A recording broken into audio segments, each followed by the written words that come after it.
बोलिए भारत माता की। बोलिए भारत माता की। भारत माता की। आज के इस विशाल जनसभा में मंच पर उपस्थित भारतीय जनता पार्टी के प्रदेश के अध्यक्ष डॉक्टर संजय जायसवाल जी, हमारे विधानसभा में प्रतिपक्ष के नेता श्री विजय कुमार सिन्हा जी, हमारे विधान परिषद में प्रतिपक्ष के नेता श्री सम्राट चौधरी जी, हमारे केंद्र में मंत्री श्री नित्यानंद राय जी, हमारे यहाँ के इस क्लस्टर के प्रभारी और भारत सरकार में मंत्री श्री वीरेंद्र कुमार जी, हमारे बड़े भाई और पूर्व में मंत्री रहे सम्मानीय श्री रविशंकर प्रसाद जी, हमारे सांसद मुजफ्फरपुर के श्री अजय निषाद जी, पूर्व उप मुख्यमंत्री तारकिशोर प्रसाद जी, बहन रेणु देवी जी, हमारे बिहार सरकार में पूर्व मंत्री मंगल पांडे जी, सैयद शाह नवाज हुसैन जी, हमारे प्रभारी विनोद तावड़े जी, सह प्रभारी और सांसद हरीश द्विवेदी जी, हमारे भीखू भाई, सम्मानित मंच, सभी हमारे विधानसभा और विधान परिषद के सदस्यगण जो मंच पर विराजमान है और बड़ी संख्या में मैं सामने भी बैठा देख रहा हूं, और यहां उपस्थित बिहार की प्रबुद्ध जनता, देवी और सज्जनों, मीडिया के मेरे साथी, प्रिंट मीडिया और इलेक्ट्रॉनिक मीडिया के मेरे साथी, ये मेरा सौभाग्य है कि मुझे आज बिहार की चाणक्य की धरती पर आने का सौभाग्य मिला है। ऐसी धरती जो जागृत धरती है, उस धरती पर आने का मौका मिला है और विशेष करके वैशाली आने का मौका मिला, जिस वैशाली में हमारे भगवान महावीर का जन्म स्थान रहा, जैनों का पवित्र स्थान रहा, बुद्ध की कर्मस्थली भी रही। ऐसे पवित्र स्थान पर आने का मुझे मौका मिला है। मैं अपनी ओर से ऐसी पवित्र धरती को नमन करता हूं और आशीर्वाद लेकर अपनी बात को प्रारंभ करता हूं। मित्रों, हमारे पूर्व वक्ताओं ने बहुत सी बातें मुझसे आने के पहले और विजय जी ने मेरे सामने भी की है। मैं सबसे पहले तो बिहार की जनता को और यहां वैशाली में एकत्र आए इतनी बड़ी संख्या में हमारे नौजवान, हमारी माताएं, हमारी बहनें, हमारे बुजुर्ग इस ठंड में यहां एकत्र आए हैं और मेरे 4 घंटे विलंब से पहुंचने के बावजूद भी आप डटे रहे हैं। ये इस बात का संकेत है कि बिहार बदलाव चाहता है और नई उमंग के साथ खड़ा होना चाहता है।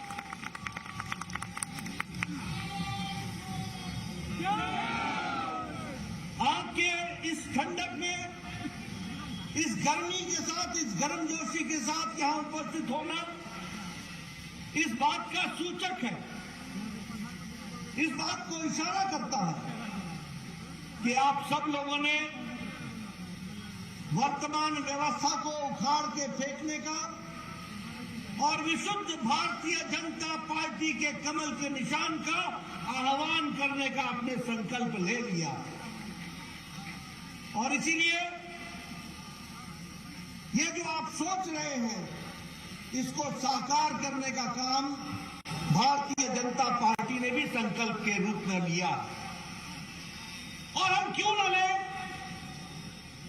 अगर हमारे पास भारत के यशस्वी प्रधानमंत्री नरेंद्र मोदी जी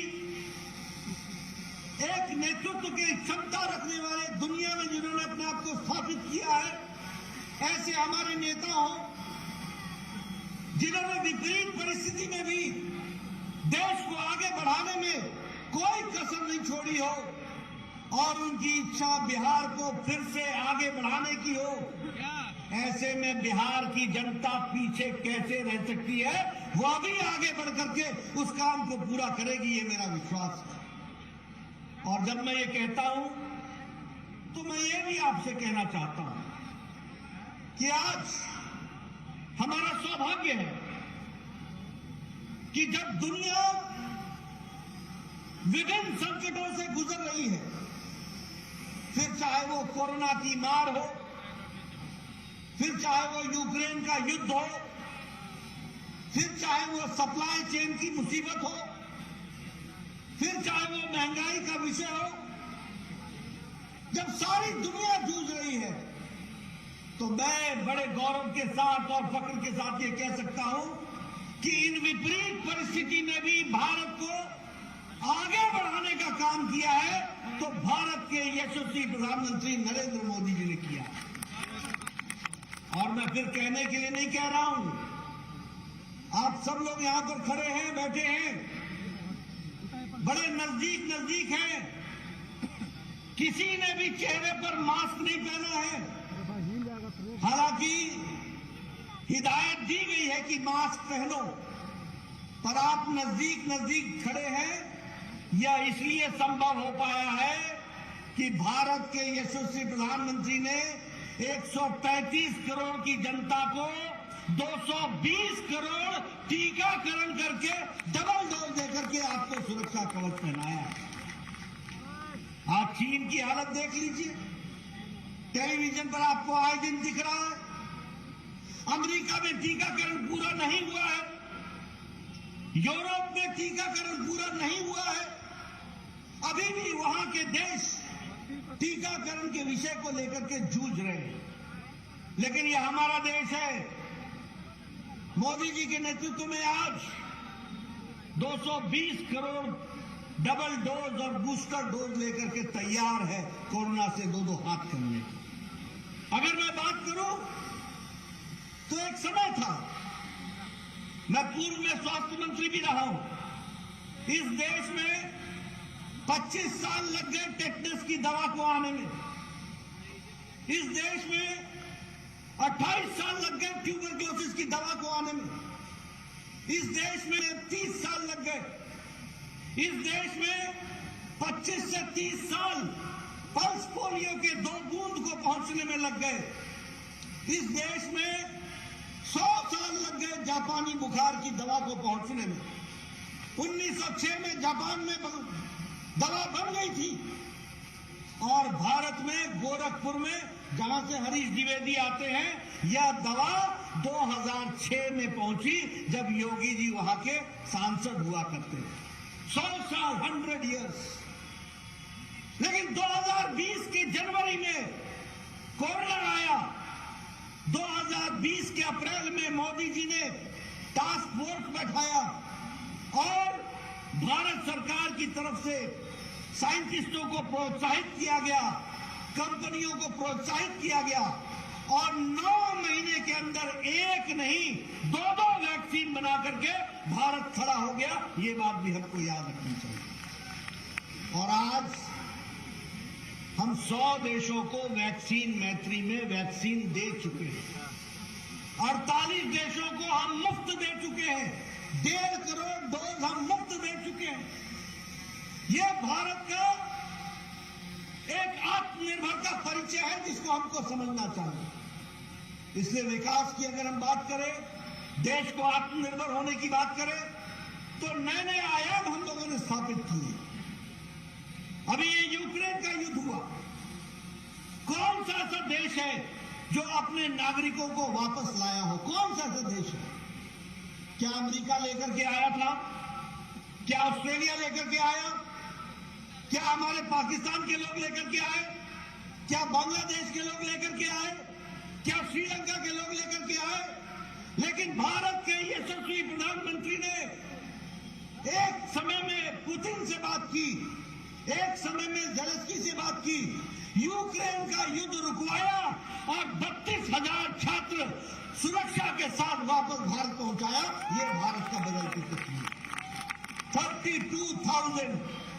और एक बात और सुन लीजिए कि हमारे देश का तिरंगा झंडा लेकर के दूसरे देश के विद्यार्थी भी वो भी सुरक्षित भारत पहुंच गए। यह भी कमाल की बात है।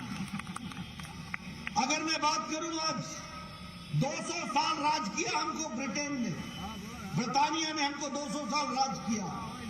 आज इस आर्थिक मंदी में भी भारत ने ब्रिटानिया को पछाड़ करके दुनिया की हम 5वें नंबर की अर्थव्यवस्था बन गए हैं।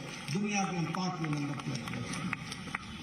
मैं आपको बताना चाहता हूं, 8 साल पहले 92%, यहां रविशंकर जी बैठे, हमारे पूर्व आईटी मंत्री हैं, जब ये मंत्री बने थे तो 92%, 92% मोबाइल दुनिया से भारत को आता था। 92%।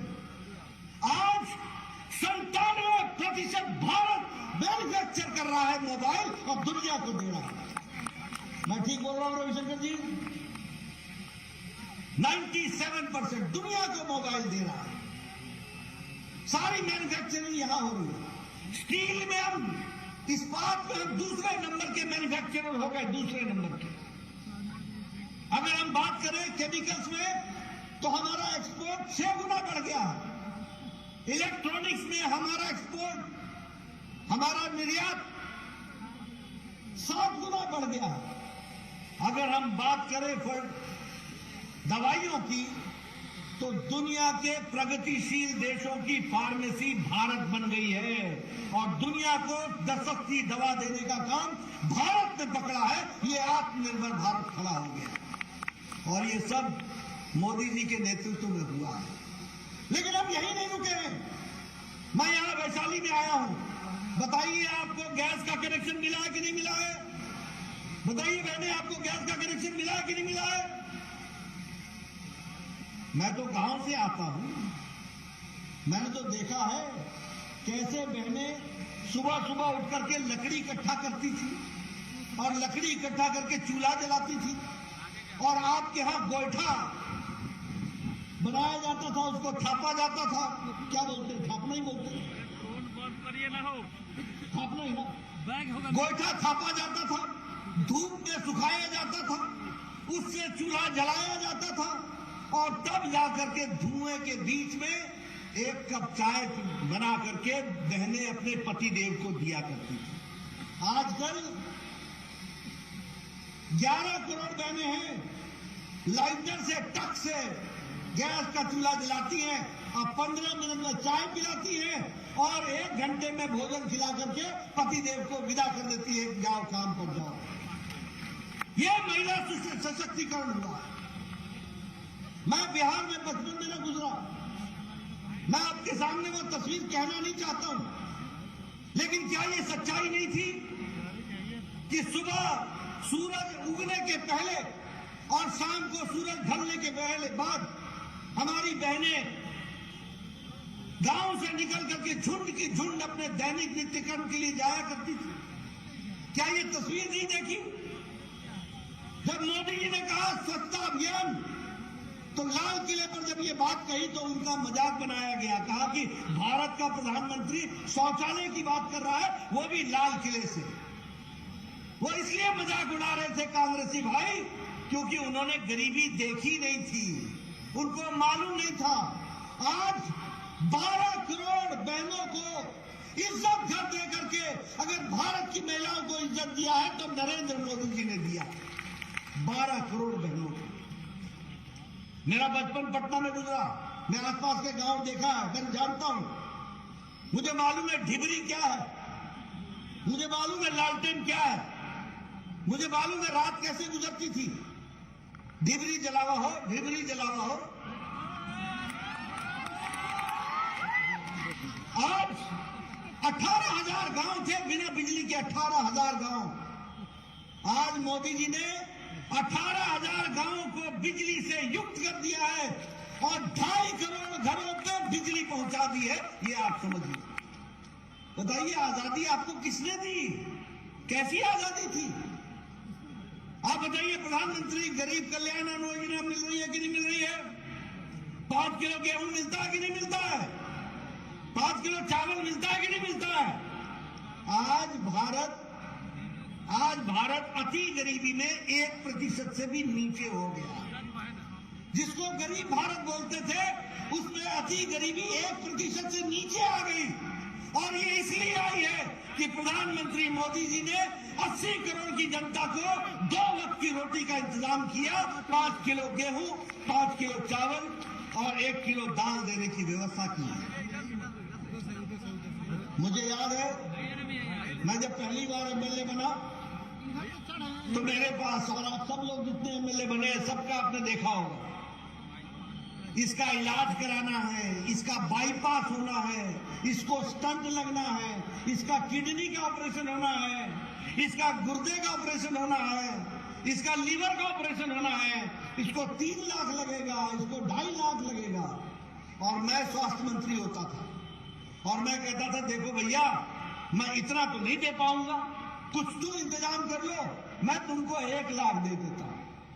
मन में पीड़ा रहती थी कि ये 1 लाख दिया है, इससे बचेगा कि नहीं बचेगा मुझे मालूम नहीं, क्योंकि उसके पास अगर व्यवस्था और नहीं हुई तो ऑपरेशन नहीं होगा।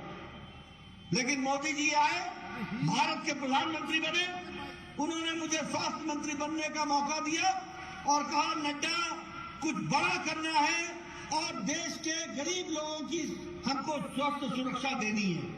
आपको जानकर खुशी होगी कि मोदी जी ने आयुष्मान भारत में 10 करोड़ 74 लाख परिवार, यानी 50 करोड़ लोग, और 50 करोड़ लोग का मतलब होता है सारी अमेरिका की जनसंख्या, सारी मेक्सिको की जनसंख्या, सारी कनाडा की जनसंख्या और आधी यूरोप की जनसंख्या जोड़ लो तो भारत का आयुष्मान भारत बनता है। इस बात को समझना चाहिए। और क्या किया, इन गरीब लोगों को 5 लाख रुपए का गंभीर बीमारी से लड़ने के लिए स्वास्थ्य का कवच दिया, 5 लाख रुपए, और हर साल दिया। अगर 2022 में आपका 5 लाख खर्च हो गया तो 2023 की जनवरी को मोदी जी फिर से आपके लिए 5 लाख रुपए लेकर के तैयार है कि अगर कोई गंभीर बीमारी होती है तो आपका इलाज होगा। क्या ये बदलता भारत है कि नहीं है? बोलिए, ये बदलता भारत है कि नहीं है? बदलता भारत है कि नहीं है? मैं यहां से आ रहा था, अभी मैं निकला। आप बताइए, ये जेपी सेतु कब बना? आप बताइए, ये नेशनल हाईवे पर काम कब चला? आप बताइए, ये फ्लाईओवर कब बन रहे हैं? आप बताइए, विकास के लिए आपके गंगा पर ही 5 बड़े ब्रिज बन रहे हैं कि नहीं बन रहे हैं? बन रहे हैं कि नहीं बन रहे? 5 बड़े ब्रिज। एक क्रांति आ रही है। मैं जब हेलीकॉप्टर से कई बार जाता हूं तो हर नदी पर देखता हूं कहीं ना कहीं कोई ना कोई पौवा खड़ा हो रहा है, कोई ना कोई ब्रिज बन रहा है। ये 3 किलोमीटर का है, ये 6 किलोमीटर का है, ये 7 किलोमीटर का है। आप तो 6 और 7 किलोमीटर गिनते हैं ना, मैं तो गिनता हूं कि पैसे कितने लगे तो पता लगता है ये 1,500 करोड़ का है, ये 2,500 करोड़ का है, ये 3,000 करोड़ का है, ये हजारों करोड़ की ब्रिज आज बन रहे हैं। ये बिहार की तस्वीर और तकदीर बदल डालेंगे, इस बात को भी हमको याद रखना चाहिए। और मित्रों, मैं बड़े गौरव के साथ कहता हूं, ये सब काम कब हुए? जब भारत के प्रधानमंत्री मोदी जी बने। 1,25,000 करोड़ का मोदी जी ने ऐलान किया था, 56,000 करोड़ की तो आपकी सड़कें बन रही हैं, नेशनल हाईवे बन रहे हैं। 3,000 किलोमीटर की आपकी नेशनल हाईवे थी, आज 5,500 किलोमीटर की नेशनल हाईवे बन रही है। एक नए इंतजाम के साथ काम हो रहा है। लेकिन हाँ, एक बात मैं जरूर कहना चाहूंगा कि ऊपर से हम लक्ष्मी तो पूरी दे दें, लेकिन अगर नीचे जंगल राज हो तो लक्ष्मी का क्या करना? मैं ठीक बोल रहा हूं क्या? अगर ऊपर से हम आपकी मदद भी कर दें और नीचे अगर जंगल राज हो तो क्या होगा? भ्रष्टाचार होगा, और भ्रष्टाचार के साथ साथ विकास में गतिरोध होगा। मैं यहां बैठा हूं, अभी गोपाल ठाकुर जी मेरे को मिले थे। मैं जानना चाहता हूं, मैंने नीतीश जी से एक बार नहीं 4-4 और 5-5 बार बतौर स्वास्थ्य मंत्री कहा कि दरभंगा का all India institute of medical sciences के लिए जमीन दीजिए। बड़े मुश्किल से जमीन मिली है, लेकिन मैं हिमाचल से आता हूं, मैंने भी एक बिलासपुर में एम्स बनाया। कोरोना के दौरान भी 5 साल के अंदर एम्स का शिलान्यास भी किया और एम्स बन करके तैयार भी हो गया। ये स्थिति हुई है, लेकिन बिहार में चीजें खिसकती नहीं है। फिर भी हमने कहा है 1200 करोड़ रुपए भारत सरकार ने, मोदी जी ने दरभंगा के all India institute of medical sciences के लिए दे दिए हैं। बिहार सरकार ने 85 एकड़ जमीन हमको दे दी है। हमको 200 एकड़ चाहिए, उसकी व्यवस्था करनी होगी और उसको आगे बढ़ाना होगा हर दृष्टि से। आप बताइए, ये शाहनवाज हुसैन हमारे मंत्री थे, इन्होंने मखाना इंडस्ट्री को आगे बढ़ाने का काम किया कि नहीं किया? और जहां छोड़ा वहीं रुक गया, जहां छोड़ा वहीं रुक गया। आप बताइए, ऐसी सरकार को रहने देना है क्या? ऐसी सरकार को रहने देना है क्या? मुझे नहीं मालूम कि नीतीश जी ने जो भी फैसला किया ये उनको मुबारक, वो जाने, लेकिन क्या सोच के किया? बिहार की जनता का क्या किया? भारतीय जनता पार्टी, हमारे कार्यकर्ता, हम सब लोग बिहार को विकास की ओर ले जाना चाहते थे। अब मैं नीतीश जी के लिए उन शब्दों का प्रयोग नहीं करूंगा जिन शब्दों के साथ आजकल उनका वो पर्यायवाची बन गए, लेकिन मैं इतना जरूर कहूंगा कि उन्होंने बिहार की जनता के जनादेश का निरादर किया। उन्होंने बिहार की जनता के जनादेश का अपमान किया और उन्होंने बिहार की जनता को धोखा दिया। बोलो, नीतीश जी धोखा देलन की ना? धोखा देलन की ना? आयकर जवाब दिए जाएगी ना? जवाब दिया जाएगी ना? और जवाब दिया जाए प्रजातंत्र के रूप में। कहा है कि हम गणतंत्र के जननी के धरती पर खड़ा बा, हम भारत के गणतंत्र की जननी की धरती पर खड़े हैं, इसलिए प्रजातांत्रिक तरीके से इसका जवाब दिया जाएगा। हम यहां पर सत्ता भोगने नहीं आए थे, हम कुर्सी पर बैठने नहीं आए थे, हम बिहार की जनता की सेवा के लिए आए हैं। हम बिहार की तस्वीर और तकदीर बदलने के लिए आए हैं। हम बिहार को विकास की ओर ले जाने के लिए आए हैं। क्या कारण था कि आपका पटना का all India institute of medical sciences एक बड़ी बुरी हालत में था? और क्या कारण था जब हमारी सरकार बन गई तो 5 साल के अंदर उसको हमने फिर से जागृत किया और कोरोना के दौरान सबसे ज्यादा लड़ाई लड़ने वाला संस्थान all India institute of medical sciences Patna बन गया। क्या कारण था? मंगल पांडे जी बताएंगे वो इंस्टीट्यूट, वो कौन सा इंस्टीट्यूट था? IGIMS। क्या कारण था? क्यों हुआ? उसको पैसे नहीं मिल रहे थे। आपने भारत सरकार में हम लोगों को बैठाया, मोदी जी का आशीर्वाद मिला, दुगनी ताकत के साथ मैंने इनको पैसे देकर के उसको फिर से रिवाइव किया। क्या कारण था कि वही PMC और पटना मेडिकल कॉलेज हॉस्पिटल, जहां मैं भी जन्म लिया हूं, वो वहीं का वहीं खड़ा था। और क्या कारण था कि आज वहां सुपर स्पेशलिटी ब्लॉक भी बनकर के तैयार है और 5000 करोड़ रुपए की लागत से सबसे बड़ा हॉस्पिटल बनने की भी तैयारी है। ये अंतर है। नित्यानंद जी के साथ हम बचपन में आया करते थे, जब युवा मोर्चा में थे, पता नहीं चलता था कि खेत में चल रहे हैं कि सड़क में चल रहे हैं, सड़क है या खेत है मालूम ही नहीं चलता था। आज बोलते हैं कि आप गांधी सेतु से आओगे या जेएनटी सेतु से आओगे। ये फर्क आ चुका है। एक विकास की एक नई कहानी लिखी जा चुकी है। इसलिए मैं आपसे निवेदन करने के लिए आया हूं। सारे विकास के आयाम यहां पर बिहार में हम लोगों ने आगे बढ़ाने का काम किया है, लेकिन हां, जब मैं बिहार के चुनाव में आया था तो मैं आपको आगाह करता था कि अगर ये आरजेडी की सरकार आ जाएगी, अगर ये तेजस्वी की सरकार आ जाएगी तो जंगल राज आ जाएगा। और आज मैं कह सकता हूं कि जंगल राज आ गया है, आ चुका है। मैं आंकड़े आपको दूंगा।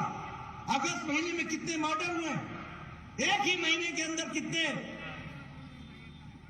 एक्सटॉर्शन हुए, एक ही महीने के अंदर कितने लोगों को बंधक बनाया गया है, महिलाओं के साथ कितना अत्याचार हो रहा है, लॉ एंड ऑर्डर एकदम जिसको बोलते हैं ध्वस्त हो चुका है, प्रशासन पर पकड़ खत्म हो गई है। मुझे तो यह भी अब समझ में नहीं आता है कि सुशासन बाबू की सरकार में शासन कौन कर रहा है। यही नहीं पता चल रहा है कि अब शासन कौन कर रहा है, किसका शासन है और कौन सा सुशासन है। बिहार की व्यवस्थाएं चरमरा गई हैं, बिहार की व्यवस्थाएं प्रशासनिक दृष्टि से ठप हो गई हैं और केंद्र सरकार की मदद के बावजूद भी बिहार आगे नहीं बढ़ पा रहा।